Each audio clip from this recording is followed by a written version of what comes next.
Ready? Hello.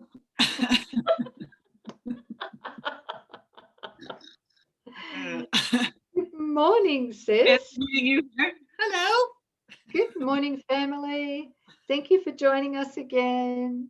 Yes. Look, oh, that's beautiful. Yeah. Isn't it? Yeah. Thanks, guys. Welcome back. You made it to 133. Yeah.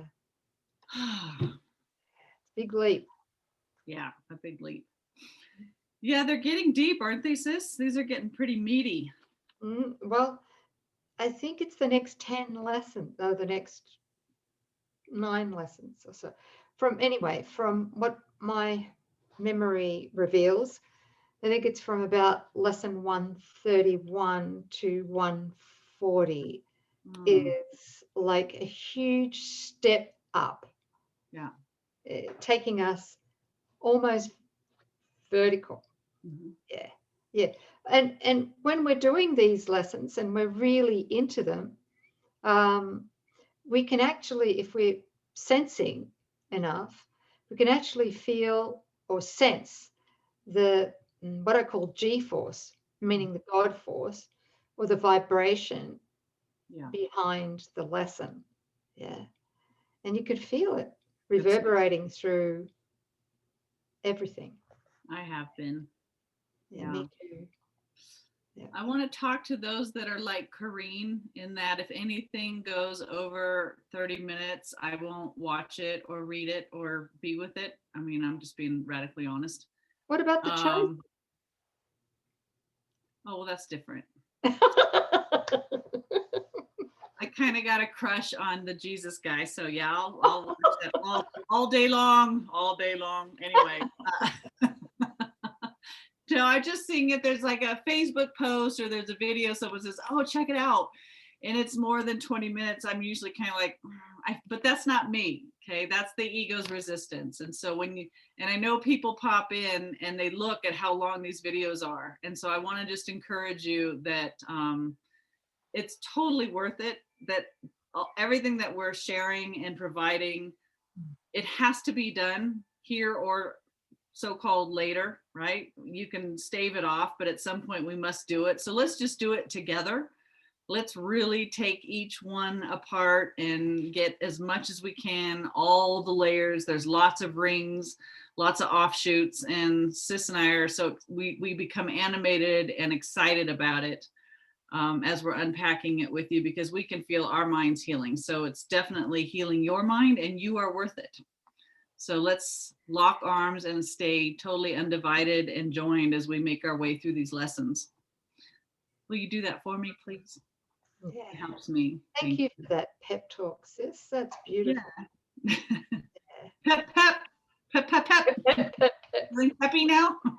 Yes. Good. Yeah, but it's not our resistance. That's my point. Yes, just the ego's resistance. That's right. Ego doing what the ego does. It's not your thinking. Yeah. Okay. Good. You want to read this one, sis? I think you should read it. Okay. Yeah. I will not value what is valueless. Sometimes in teaching, there is a benefit, particularly after you have gone through what seems theoretical and quite remote from what the student has already learned, to bring him back to practical concerns. This we will do today. We will not speak of lofty, world-encompassing ideas, but dwell instead on benefits to you. This is practical, right? Yes, right, because we've been talking about the world, right? Now let's just get back to, mythical me's going, well, what does this have to do with me? Well, here we go. You do not ask too much of life, but far too little. That's a profound statement and so true. I didn't understand that, 15, 20 years ago. Yeah. No. Go on. When you let your mind be drawn to bodily concerns, to things you buy, to eminence as valued by the world, you ask for sorrow, not for happiness. This course does not attempt to take from you the little that you have, It does not try to substitute utopian ideas for satisfactions that the world contains. There are no satisfactions in the world. Ooh, wow. I love that statement. Mm, yes. Yeah. So we're not trying to wrench away real joys and real good and things that really satisfy. We're simply being willing to look at what we thought satisfied. There's something so much greater that we're all entitled to and actually possess. Yeah.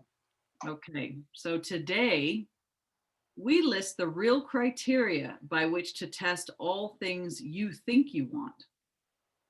Unless they meet these sound requirements, they are not worth desiring at all, for they can but replace what offers more. The laws which govern choice you cannot make, no more than you can make alternatives from which to choose. The choosing you can do, indeed, you must. And it is wise to learn the laws you set in motion when you choose, and what alternatives you choose between. So, just for me, I have a very simple mind. Yeah. Um, at this point, there are only two choices to make. We either choose what is valuable or we choose what is valueless. All right. So, what is valueless is going to harm us Mm-hmm. because, of course, it's an attraction to guilt and self-attack, whatever form it takes. Yeah. And so here he's helping us to become more conscious of what is valuable and what is valueless. In other words, he's giving us some steps for us to do some radical self-inquiry to find out,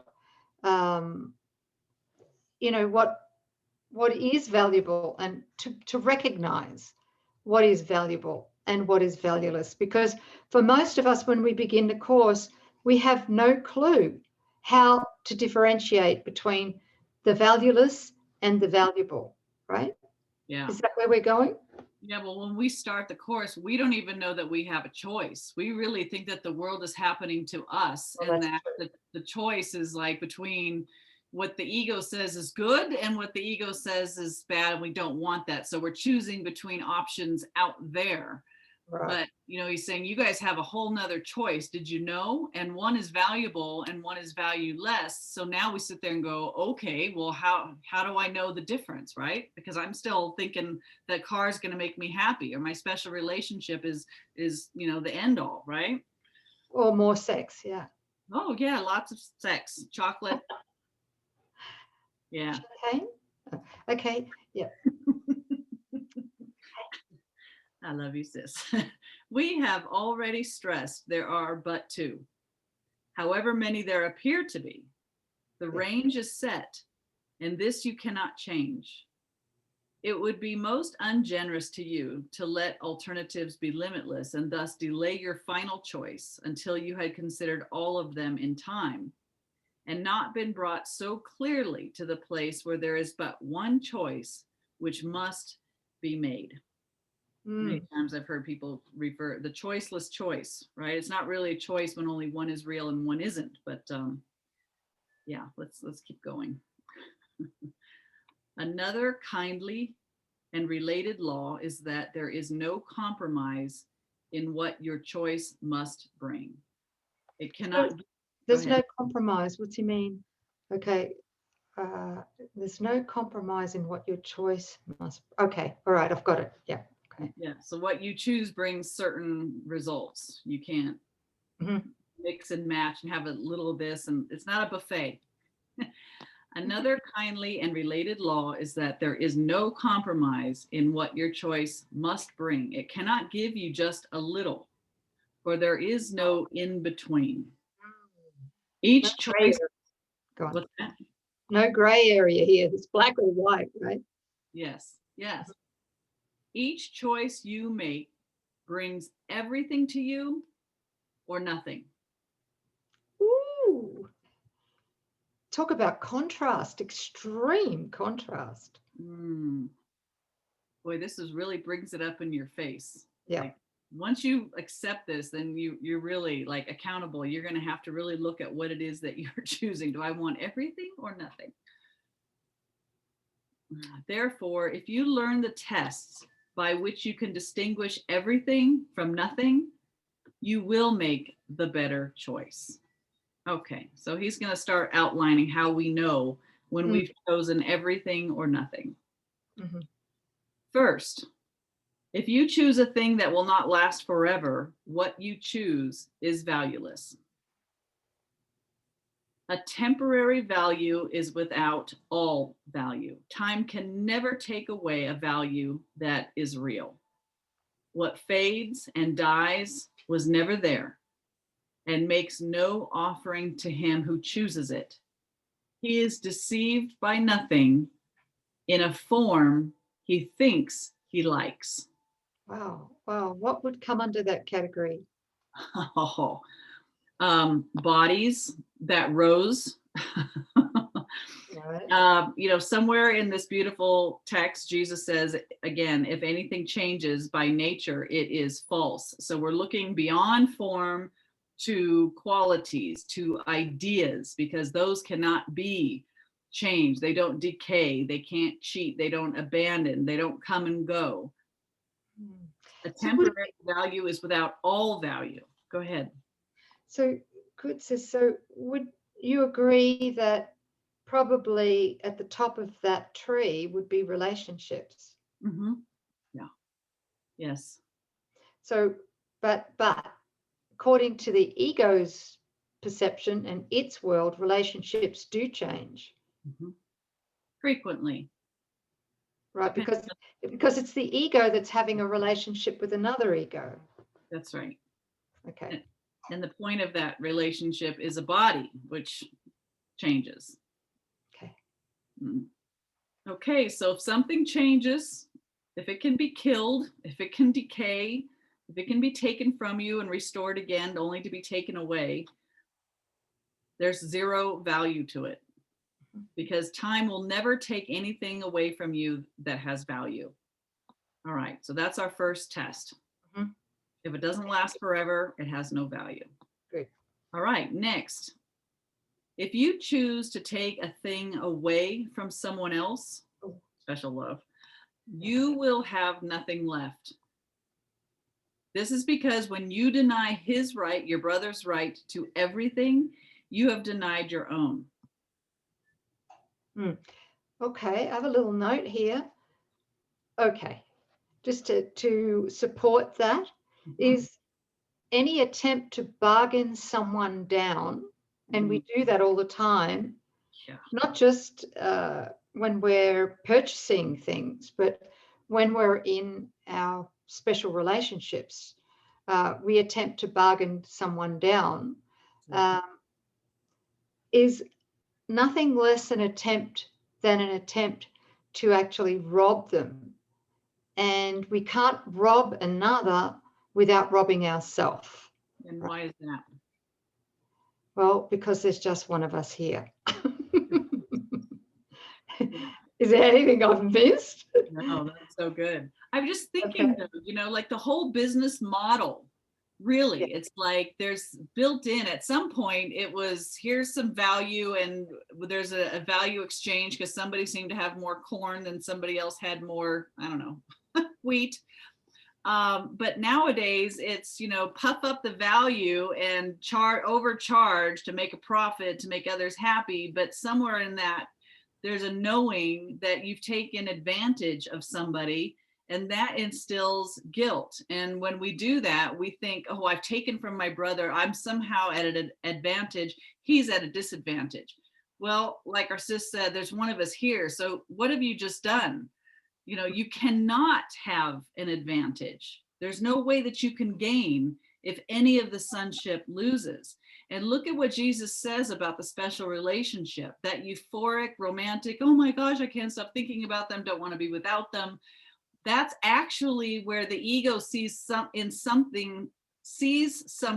someone else and says, I want that. So I'm going to make an exchange for my loathsome self for what I see as a better something in somebody else. And there's this mutual exchange, but both people feel worthless. So there's an inner lacking, and they go, oh, I'm going to exchange nothing to get something. And therein lies the start of the resentment, scorekeeping, people pleasing, all of that.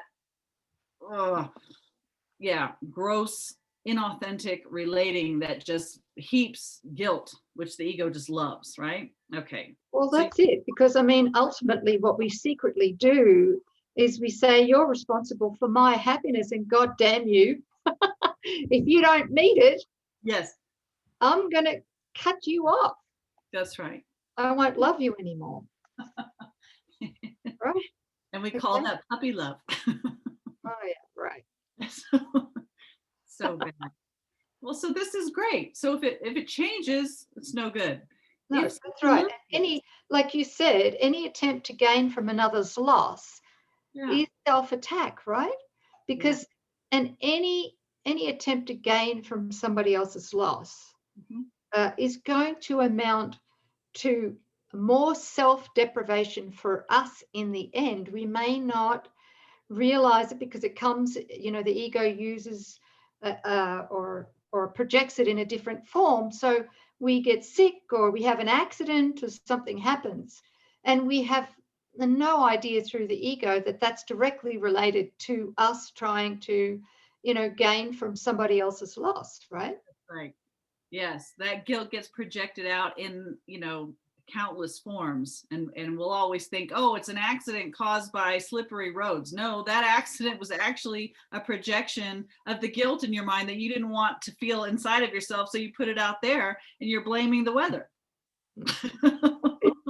Oh, you can see why this dream has gone on for millions, if not billions of years, right? Yeah. Who wants to see? Who wants to be accountable for everything they've projected through, a mythical me?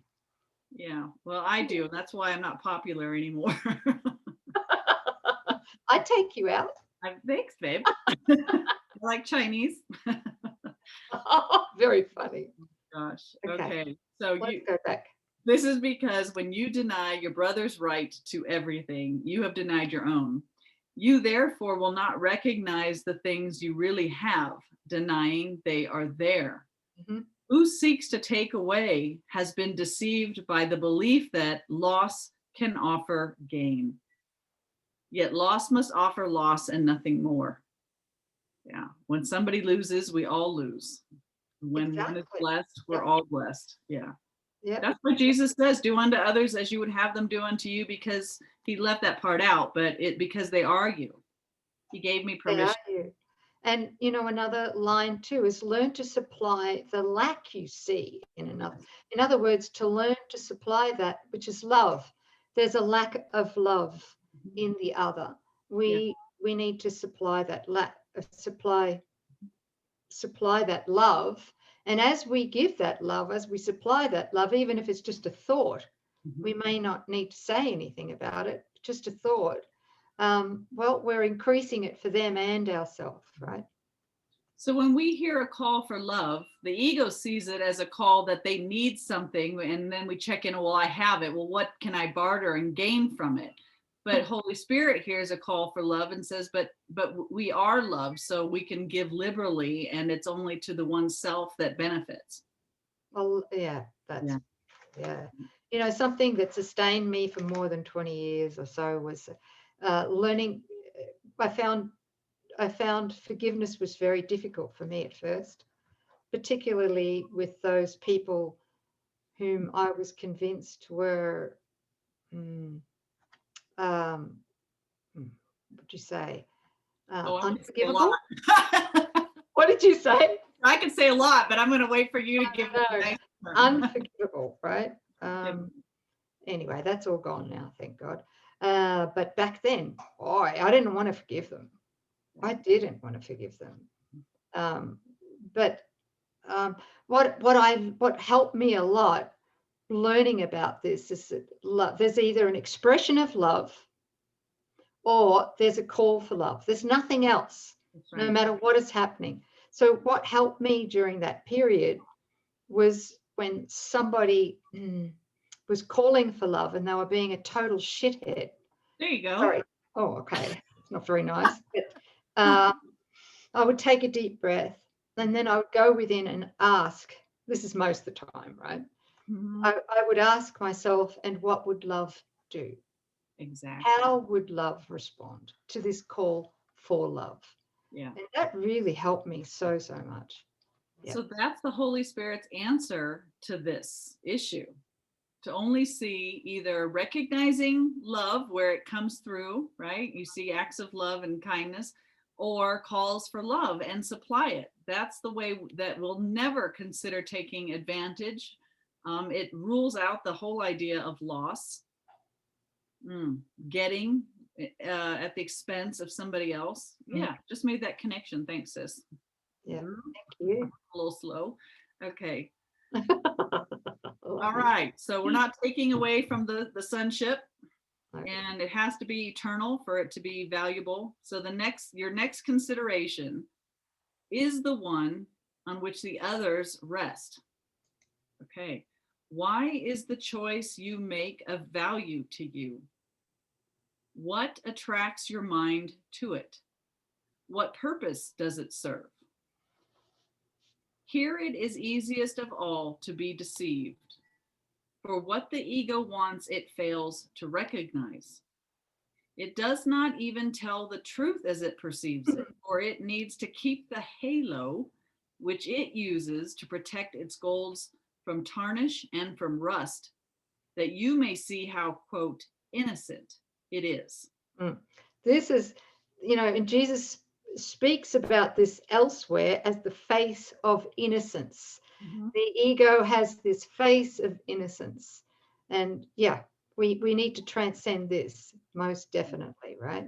Okay. So what he's saying here, sis, correct me if I'm wrong, is we need to really stare it in the face and look at this and do some radical self-inquiry, right? Yeah. As to what the ego, what purpose does what the ego wants serve, right? That's what he's asking, isn't it? Yeah. Yeah. Who's making the choice from which mind, fear or love, ego or Holy Spirit? And what is it for? Why is it that you think that you want this? If you had it, what would you to serve what end? Right? Yeah. Yeah. One thing that helped me a lot with this was for my self-inquiry, being a journaler, journaling every day for years. I did, not so much anymore, don't need to, but I did when I first began with the course. Is this, like, I would always ask myself some way, does this choice benefit more than just me? Does this choice I'm about to make help me to transcend self-interests? That helped me tremendously, especially in my highly toxic special love romantic relationship at the time when I first began. Yeah. So there's just something very practical to use. Does this choice benefit more than just me? So you just nailed it. That's the bullseye, right? That's the question. Yeah. Am I doing this to transcend self-interest? Because everything else, mythical me, is doing it. Yeah. Yeah. If you look in the gap, in the middle of the gap, all the stuff that, don't you tell me you've lost it. I got it. Oh, I carry this everywhere with me. I'm going to get a tattoo. Oh, what is in the middle? What? Right? Look, when we look at everything in the middle, you can divvy that up. You can divide that up into what we believe will sustain us and complete us, mythical me, and what we believe will attack us. Right? Yes. So divide it in half to the positives of the ego, seeming positive, and the seeming negatives of the ego. So and they're the choices we make, right? So yeah, just using personal experiences or whatever, right? It's like, what choices, what are the things that we do, pluses and minuses in the dream out there? Remember, the ego needs its substitutes for what God says has declared is good. Well, for the ego to keep us even cycling in this, there has to be something that we come up with that we say, oh, that's good, right? Special love, that's good. So in the world out there, there's going to be the negatives, like what?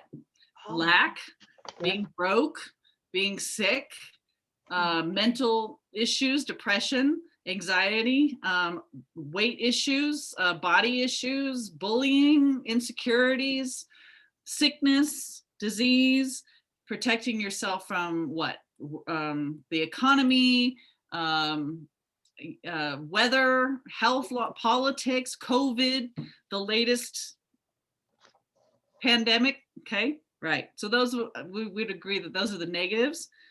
And then what are the positives? What are those upsides? Oh, we've got what? Worldly travel, special love, a beautiful or handsome body or physique, youth, big bank account, a sweet car, sensual appetites, food, business acumen, being a really good rescuer, housekeeper, the best, world's best mom. Yeah. So, okay. So here you go. We've got the good and the bad out there. And yet what the ego doesn't want you to recognize is all those things that you were just making decisions on, all those barterings, everything that you were just doing serves the same purpose, which was the first lie, that you were mythical me. And that's what he's going to talk about, the rust core. And this is the rusty core of it. It's this figure that does not exist, that you think you are. And everything that you do is to serve this. And the ego doesn't want you to know that. It wants you to get hung up on the issues and those things that you want to get. Right. So sis, so what we're, through the ego, we believe that all our choices are within that tombstone, within that gap. Right. We believe, we go from a negative choice to a positive choice, right? So yes. I ate too much over the holiday season, and so now I'm going to go to the gym. That's my New Year's resolution, and I'm going to lose 35 pounds, right? There you go. And we feel real good. That was some heck of a holiday, sis, 35 pounds. Well, I don't know. A lot of turkey. But yeah, you can see there's the negative, and then we swing over to, the positive. Right. So tell me, what is valuable in any of that? All of this goes. Even this figure right there has got to die, right? And all of these stories change, right? The physical senses even seem to dwindle and fatigue and stop, right, through decay. Nothing in here lasts forever. Well, what does? I bet you already know where I'm going. Wow. Oh my. The peace of God, does that change? No. Does the joy, does divine love, does God's abundance, right? Purpose? No, our purpose never changes. Christ's vision is eternal. Our health, the way that we're created, our condition, the holy instant, all of this, right? This is permanent. Wow. This is what the truth is. So this is valuable. This is valueless, no matter how plussy plus you think your plus is. It's not true. How sexy it is. I'm a dead sexy plus. Still can't deliver. You gotta laugh. Yeah. Well, while you were speaking, something else came in, and I was like, "Well, what is?" So I'm having this internal conversation with the voice, and I'm saying, "Does this apply? How does this apply?" Yes. Okay. So I'm just going to share it, right? Okay. A huge one to take us out of the valueless, which is the gap, and take us into the valuable. So we choose the valuable, is something that we're tempted to do every day through the ego, which is, and I'll just ask this question. And I do, you know, I've really trained myself. I have to say, I've trained myself with this one. This is the question. Will what I'm about to say to this other person increase their guilt or decrease their guilt?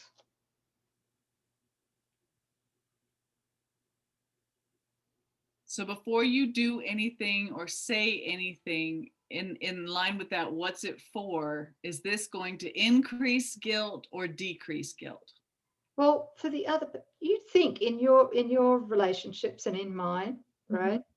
How many times are we tempted to increase guilt in the other person? Be honest.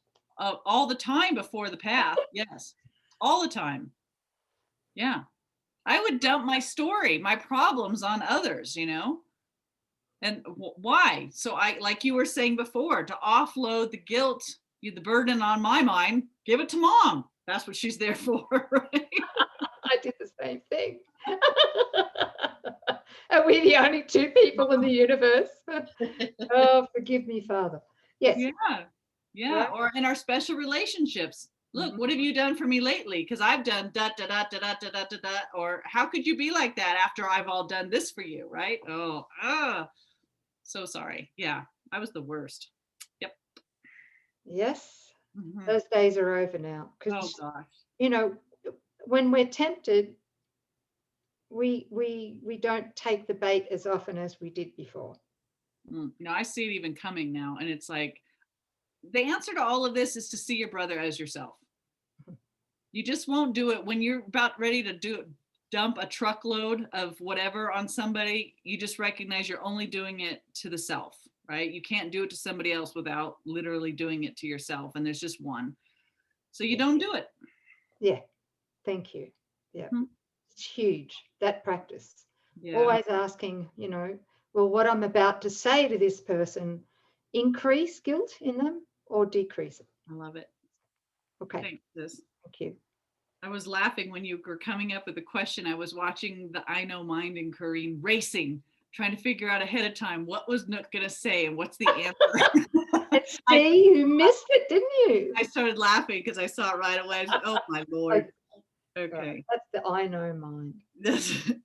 Okay, so back to, I'm in paragraph 8 for COA, about almost all the way through. It's yet is its camouflage a thin veneer. Oh, yeah.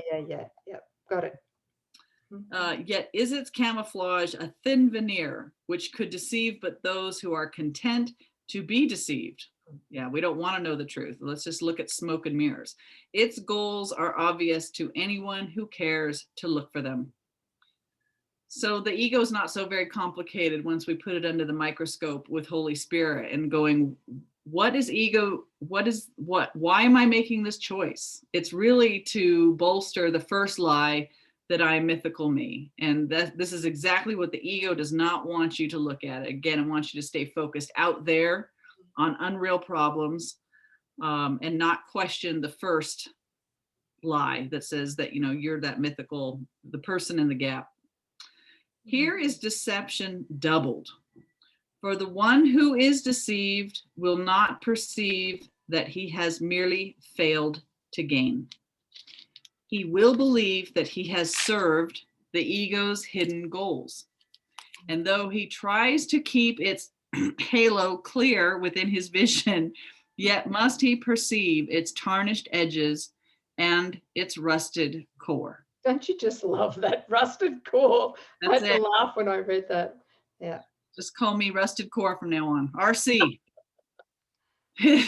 His ineffectual mistakes appear as sins to him because he looks upon the tarnish as his own, the rust a sign of deep unworthiness within himself. Okay, so this is the big lie, right? This is where I'm going to feel really heavy, depressed, without any hope at all. If I'm going to still look at everything and go, well, it's not real, but Coreen is really what I am. This is that positive separation that we keep talking about. We've got to make that separation, recognizing I am not this. This is not who I am. This rusted core and its story is not the child of God. And I am the child of God. So if we're identifying as mythical me, we have this ache, this deep, unsatiated, unsatisfying ache and emptiness within us, deep unworthiness within himself. He who would still preserve the ego's goals and serve them as his own makes no mistakes according to the dictates of his guide. The ego says, hey, this is just life. This is what we do. This guidance teaches it is error to believe that sins are mistakes. For who would suffer for his sins if this were so? Yeah, great question. Yeah. So the ego wants us convinced that we are mythical me, we have separated, we are sin incarnate, and we deserve everything that we get. And it's the will of God. And it's the will of God. That's right. Wow, talk about insanity. Total insanity. Oh my Lord. Oh well. And so we come to the criterion for choice, which is the hardest to believe because its obviousness is overlaid with many levels of obscurity. If you feel any guilt about your choice, you have allowed the ego's goals to come between the real alternatives, and thus you do not realize there are but two. And the alternative you think you chose seems fearful and too dangerous to be the nothingness it actually is. Right. That's kind of what you were just saying, sis, about is this going to increase guilt in my brother and therefore myself? That's definitely the ego's choosing, yes? And it's valueless. Yep, that's it right there. It's very simple, really, isn't it? It is. Yeah. Coreen needs guilt and fear to believe, to keep the belief running that she exists. Yeah. And so I'm going to choose apart from God. I'm going to live apart from God. I'm going to have relationships that are not holy but special in order to keep this myth alive and seemingly thriving. And I think that, a big contributor to that is the temptation to make our decisions, our choices, day to day, minute to minute, without presence. And what I mean by presence with a capital P is presence as the Holy Self or with the Holy Spirit, to really be present. Is this in alignment with the vertical? Is this in alignment with the truth? Am I in alignment with the truth? Yeah. It really involves the undoing of special relating. That is huge. Yeah. Right, because all special relating, all of it produces guilt. Yes. Right. Okay. What's it feel like when somebody comes up and and asks you to do something that you are highly uncomfortable to even consider, but you say yes. You'll do it. Why? Because people pleasing, because you're trying to get accolades. To like you. What's that? You want the ego in somebody else to like you. Like your ego. Yes, exactly. It's so toxic. Yep. And you know that the guilt has a cost. There's a little price tag hanging under everything that we do that attracts guilt. Yep. It's not going to be unnoticed. It's going to be projected out there and come back at you in one way or another. Yeah. That's how the ego. Yeah. That's how the ego works. Okay. All things are valuable or valueless, worthy or not of being sought at all, entirely desirable or not worth the slightest effort to obtain. Okay. I think he means it. Choosing is simple just because of this. Complexity is nothing but a screen of smoke which hides the very simple fact that no decision can be difficult. That is so true. If we hold it up to these guidelines, no decision can ever elude us. It can never be so convoluted. I don't know what to do. Complexity is our defense from having to make the decision.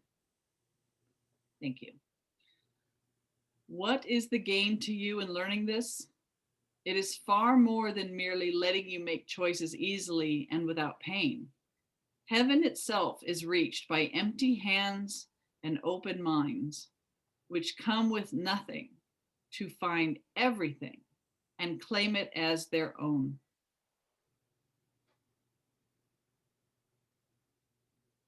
We will attempt to reach this state today with self-deception laid aside and with an honest willingness to value but the truly valuable and the real. That was something that Nouk and I were talking just before we got on here. It's the difference between the valuable and the valueless. And I think, boy, it just comes down to, is it real or not? Is anything real going on or not? And I think at a practical level too, sis, I remember going through a period where I felt tremendous pressure from other people as I was going through this sorting out period.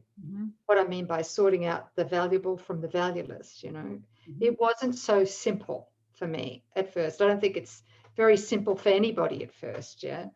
And so I think it's really important to have come up with some kind of an immediate response, that a verbal response that we can use when we're feeling pressured by another person to make a decision, right? Particularly in our special relationships, because, you know, the other takes it for granted that we will respond as we have in the past. But now we're going to change that response. We're not going to respond to the valueless, with the valueless anymore. We're going to respond with the valuable.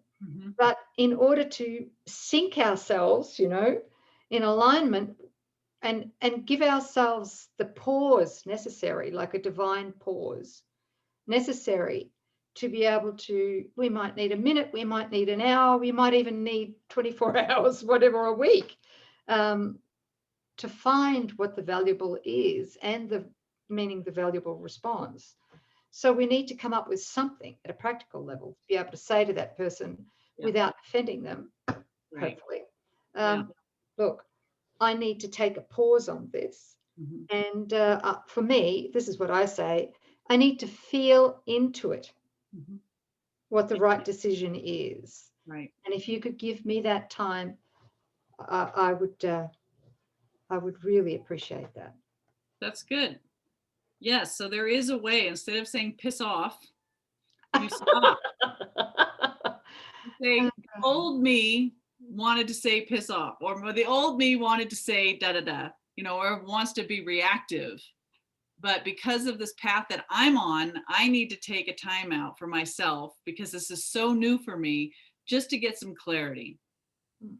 That's it. You don't need them to agree, disagree. It's about you. You're taking ownership for your path and this new practice of the knee-jerk reaction comes up. Hold on a second. That's the ego.